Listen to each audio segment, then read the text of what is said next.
नहमदुहु व नुसल्ली अला रसूल करीम अम्मा बाद। ऑल इंडिया मुजद्दिदिया मिशन सर्वधर्म सम्मेलन कमेटी के सदस्यों हैं हम। इसके अलावा सर्वभारतीय जातीय कांग्रेस, नेशनल इंडिया गठबंधन, पश्चिम बंगाल राज्य कांग्रेस कमेटी के सदस्यों हैं हम। हिंदू, मुस्लिम, सिख, ईसाई, जैन, ख्रिस्टन, आदिवासी, दलित हम सब है भाई भाई। मजहब नहीं सिखाता आपस में बैर रखना। हिंद है हम, ये वतन है हमारा। क्या हम ये मौजूदा सरकार नरेंद्र मोदी के शासन व्यवस्था से और नरेंद्र मोदी साहब से हम पूछना चाहते हैं, जैसे कि अभी सुप्रीम कोर्ट के जजमेंट साहब ने इसके पिछले के समय में सीजीआई संजीव खन्ना साहब ने 3 चीज़ों पर जो स्टे लगाए थे।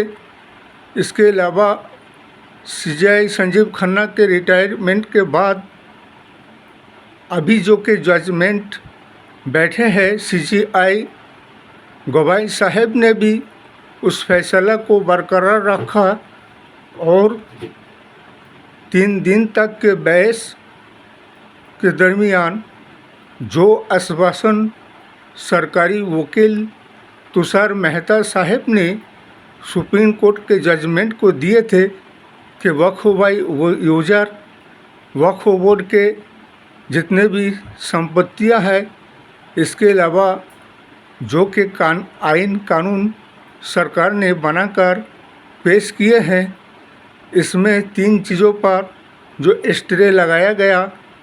इसमें जिला कलेक्टर के जांच के अलावा वक्फ यूजर के वक्फ ऐड के संपत्तियों पर कोई कार्रवाई नहीं किया जा सकता है, बल्कि इस पर स्टे लगाया जाए और लगाया गया था। इसके बावजूद में भी जो कि तुषार मेहता साहब कहते बिल्कुल इसी तरह से जब तक के फाइनल डिसीजन सुनवानी ना हो जाए, कोई कार्रवाई वक्फ यूजर के संपत्ति पर भी नहीं किया जाएगा और ना वक्फ ऐड के संपत्ति पर और ना आइन कानून के दरमियान जिससे कि गैर मुस्लिम को वक्फ बोर्ड में शामिल करने की बात है, उन्हें भी शामिल नहीं किया जाएगा।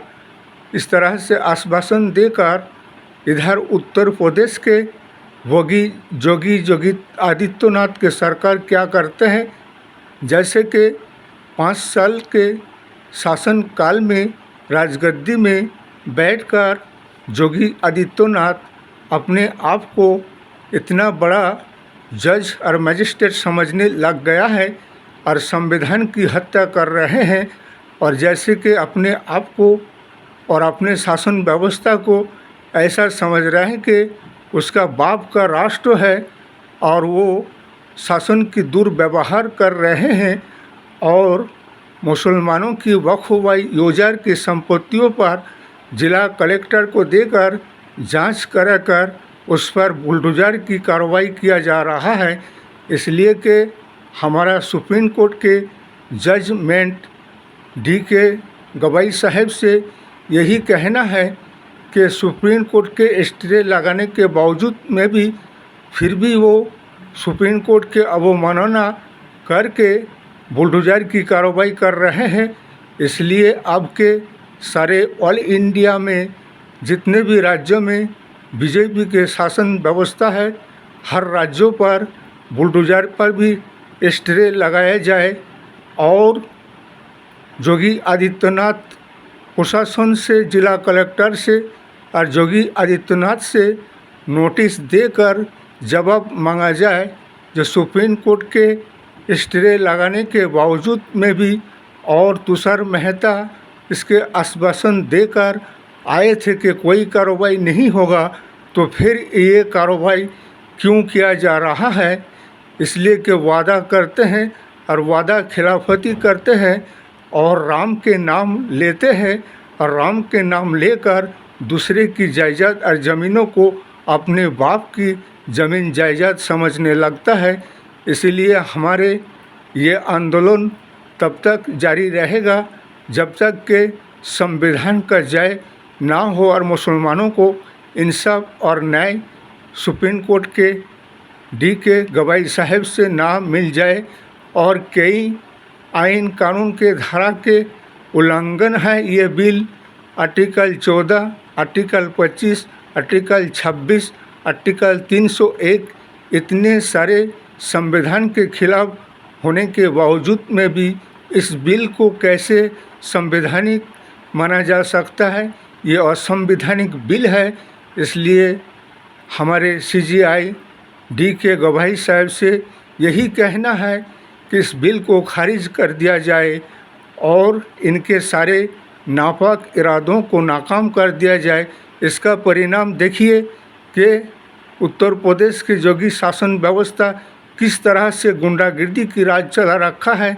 ऐसा लगता है कि जैसे मुसलमानों से किसी बात का कोई दुश्मनी का बदला ले रहे हैं और मुसलमानों के मज़ारों से, मस्जिदों से, मदरसाओं से जैसे कि इस तरह से इनको मिर्ची लगता है। भारतीय जनता पार्टी के लीडर और नेता मंत्रियों को ये भारतीय मिर्ची पार्टी है। इसलिए किसी विशेष जाति धर्म संप्रदाय के धर्मियों स्थल को निशाना बनाता है। ये सब अधर्मियों शख्स है, ना अपने धर्म का सम्मान करना जानते हैं, ना दूसरे के धर्म का सम्मान करते हैं। बल्कि ऐसे सरकार के खिलाफ हमारे ऑल इंडिया मुस्लिम संगठनों को चाहिए और उत्तर प्रदेश वक्फ बोर्ड कमेटी को चाहिए कि योगी आदित्यनाथ शासन व्यवस्था के खिलाफ और उसके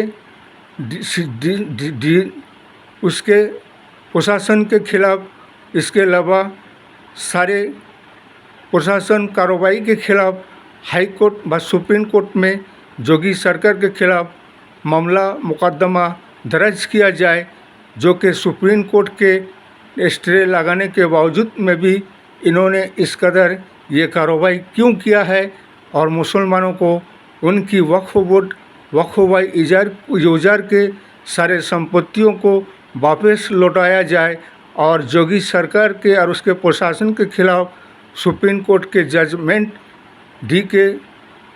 गवाई साहब को कार्रवाई करनी चाहिए, उन्हें नोटिस देकर जवाब मांगना चाहिए।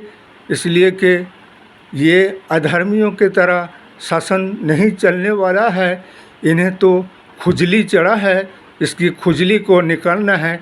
इस वीडियो को ज़्यादा से ज़्यादा लाइक दीजिएगा, शेयर कीजिएगा, सब्सक्राइब दीजिएगा। जय हिंद, जय भारत, मोहम्मद।